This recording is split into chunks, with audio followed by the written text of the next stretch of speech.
तो पहला क्वेश्चन है, इलेक्ट्रिकल की आग के लिए कौन सा फायर एक्सटिंग्विशर बेस्ट रहता है। इलेक्ट्रिकल की जो आग होती है वो क्लास ए के अंदर आती है और क्लास ए के अंदर हम CO2 या फिर DCP यानी ड्राई पाउडर केमिकल का उपयोग करते हैं, क्योंकि यहाँ पे अगर आप पानी वाले फायर एक्सटिंग्विशर का यूज करोगे तो आपको सीधा झटका लगेगा और इससे आपका बहुत बड़ा नुकसान हो सकता है। CO2 गैस जो है वो ऑक्सीजन की कमी पैदा कर देती है और जहाँ पे भी इलेक्ट्रिकल की आग होती है वहाँ पे वो आग बड़ी आसानी से बुझ जाती है। इसके अलावा जैसे ड्राई केमिकल पाउडर होता है वो आग को दबा देता है, जिससे वहाँ का टेम्परेचर ठंडा हो जाता है और इसके अलावा आग की जो ऑक्सीजन की सप्लाई है वो भी कट हो जाती है।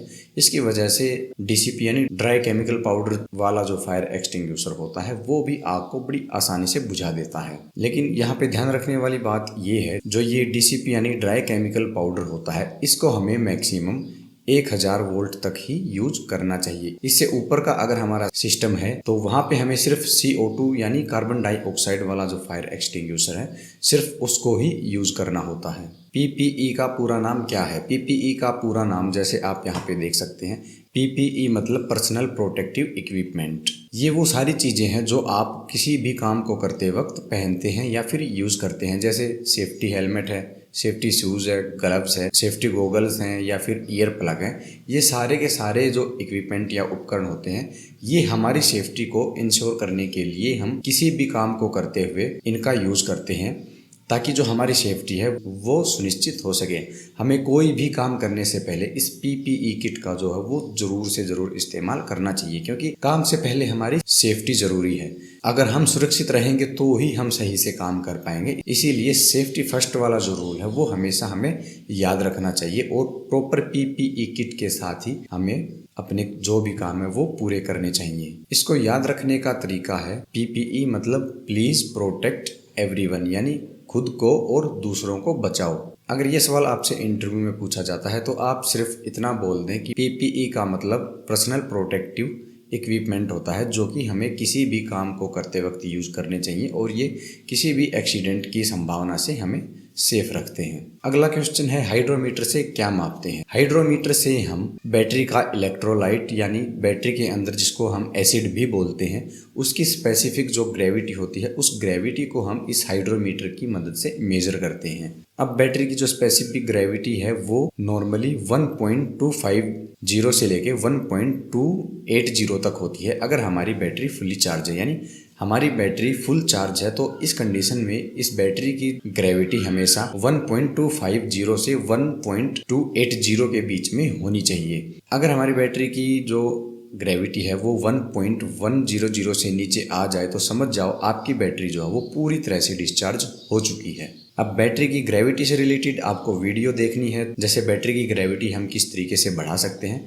तो इसके लिए आप हमारी आई बटन में दी गई वीडियो को देख सकते हैं। नेक्स्ट क्वेश्चन है, क्लैंप मीटर का मेन काम क्या होता है? तो जो हमारा ये क्लैंप मीटर होता है ये हमारे मल्टीमीटर की तरह ही काम करता है। जैसे हमारा multimeter voltage, ampere, capacitance, resistance, continuity आदि ये सब चीजें मेजर करता है, ठीक वैसे ही हमारा जो ये मल्टीमीटर है ये भी वैसे ही काम करता है। लेकिन इसका जो मेन काम होता है वो एम्पियर यानी करंट को मेजर करना होता है, क्योंकि नॉर्मल मल्टीमीटर से हम करंट को मेजर इतनी आसानी से नहीं कर सकते। जबकि जो ये क्लैंप मीटर होता है इसकी जो ये क्लैंप होती है इसको हमें अपने कंडक्टर के ऊपर लगाना होता है और उस कंडक्टर के अंदर जितना भी करंट फ्लो हो रहा होगा ये क्लैंप मीटर इसको अपनी इस डिस्प्ले के ऊपर शो कर देगा। तो एम्पियर मेजर करना ही इस क्लैंप मीटर का मेन काम होता है। अगला क्वेश्चन है, फैन में कैपेसिटर क्यों लगाते हैं? देखिए, जो हमारा सीलिंग फैन होता है उसमें हम ये कैपेसिटर मेनली फेस डिफरेंस पैदा करने के लिए लगाते हैं, ताकि हमारे फैन की जो मोटर है उसका जो स्टार्टिंग टॉर्क होता है वो ज्यादा हो जाए और स्विच ऑन करते ही जो फैन है वो घूमने लग जाए। नॉर्मली देखा जाए तो जो फैन होता है उसकी मोटर सिंगल फेस होती है, लेकिन एक्चुअल में वो सिंगल फेस नहीं डबल फेस होती है और ये कैपेसिटर अल्टरनेट फेस क्रिएट करता है, जिसकी वजह से हमारे मोटर का जो टॉर्क है वो बढ़ता है और हमारा फैन बड़ी आसानी से घूमने लग जाता है। ये जो फैन में कैपेसिटर होता है ये परमानेंट कैपेसिटर होता है, यानी हम ये कह सकते हैं कि जो ये फैन की मोटर होती है वो परमानेंट कैपेसिटर वाली मोटर होती है, यानी ये जो कैपेसिटर है ये फैन की स्टार्टिंग और रनिंग दोनों में मदद करता है। नेक्स्ट क्वेश्चन है RCCB को लेके, RCCB हमें किस चीज से बचाता है? तो देखिए, RCC का मतलब होता है रेजिडुअल करंट सर्किट ब्रेकर। ये एक ऐसा सर्किट ब्रेकर होता है जो कि लीकेज करंट से हमें प्रोटेक्ट करता है। अब लीकेज करंट चाहे कोई भी इंसान अपने घर पे या किसी मशीन के ऊपर काम कर रहा है, अगर उस मशीन के अंदर लीकेज करंट आ रहा है या फिर काम करते हुए एक इलेक्ट्रिशियन या टेक्नीशियन का जो हाथ है वो फेस से टच हो जाता है या न्यूट्रल से भी टच होता है, तो इस कंडीशन में उस इलेक्ट्रिशियन या टेक्नीशियन के शरीर के अंदर से करंट फ्लो करने लग जाएगा और वो सीधा ग्राउंड में जाएगा। और कुछ कंडीशन में ये होता है जो हमारी मशीन है उसकी बॉडी में करंट आता है और वो सीधा अर्थ में चला जाता है। तो ये जो लीकेज करंट होता है, इस लीकेज करंट को ही ये हमारी आरसीसीबी जो है वो डिटेक्ट करती है। अगर आरसीसीबी की जो रेटिंग है उस रेटिंग से ज़्यादा जो करंट है वो लीक होने लगे तो ये आरसीसीबी तुरंत ही ट्रिप हो जाएगी। ये आरसीसीबी मेनली 2 रेटिंग में आती हैं, जैसे 100 मिली एम्पियर और 30 मिली एम्पियर। अब जो मेनली हमारी 100 मिली एम्पियर की आरसीसीबी होती है उसको हम इंडस्ट्री में यूज़ करते हैं, लेकिन जो 30 मिली एम्पियर वाली आरसीसीबी होती है उसका यूज़ हम छोटे ऑफिसों में या फिर हम डोमेस्टिक लेवल पे अपने घरों में करते हैं। 30 मिली एम्पियर वाली जो आरसीसीबी होती है इसका मेन काम होता है ह्यूमन सेफ्टी का, और जबकि 100 मिली एम्पियर वाली जो आरसीसीबी होती है उसका मेन काम होता है लीकेज करंट से हमारे इक्विपमेंट को और जो हमारा सिस्टम है उसको प्रोटेक्ट करना। अगर आप अपने घर पे वॉशिंग मशीन, फ्रिज, गीजर कुछ इस तरह के इक्विपमेंट जो है वो यूज कर रहे हैं तो आपको ये आरसीसीबी अपने घर पे जरूर लगवानी चाहिए। तो नेक्स्ट क्वेश्चन है, बैलेंस लोड में न्यूट्रल में कितना करंट फ्लो होता है।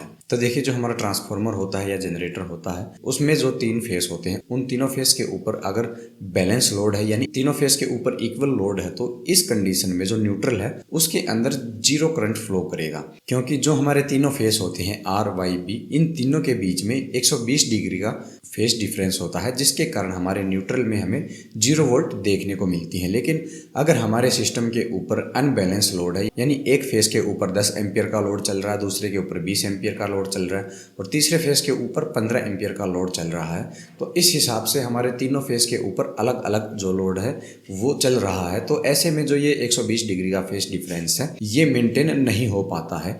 इसका जो रिजल्ट होता है वो हमें न्यूट्रल में करंट के रूप में मिलता है, यानी ऐसे अनबैलेंस लोड के कारण ही हमारे न्यूट्रल के अंदर हमें करंट देखने को मिलता है। अब हमारे न्यूट्रल में करंट क्यों आता है, इसको हम कैसे कैलकुलेट कर सकते हैं, इसके बारे में अगर आपको डिटेल में वीडियो चाहिए है तो ये वीडियो भी आप हमारे आई बटन से देख सकते हैं। इसके अलावा इसका लिंक आपको डिस्क्रिप्शन में भी मिल जाएगा।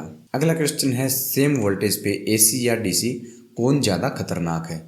तो देखिए, जो एसी का शॉक होता है वो बहुत ही ज़्यादा खतरनाक होता है, यानी डीसी करंट के मुकाबले एसी करंट का झटका इंसान के लिए बहुत ही खतरनाक होता है, क्योंकि एसी में जो फ्रीक्वेंसी होती है जैसे 50 हर्ट्ज, 60 हर्ट्ज, इसके कारण जो मांसपेशियां हैं वो एकदम से जकड़ जाती हैं और उस कंडीशन में अगर हाथ में कोई कंडक्टर है तो वो कंडक्टर हाथ में ही जकड़ा रह जाता है।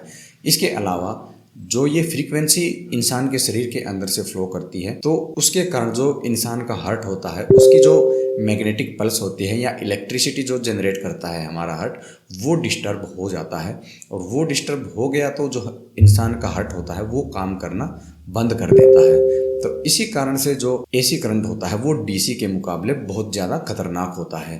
तो मेनली जो ये फ्रीक्वेंसी होती है जो शरीर के अंदर से फ्लो करती है, इस फ्रीक्वेंसी के कारण ही इंसान के लिए डीसी करंट के मुकाबले एसी करंट यानी एसी बहुत ही खतरनाक है।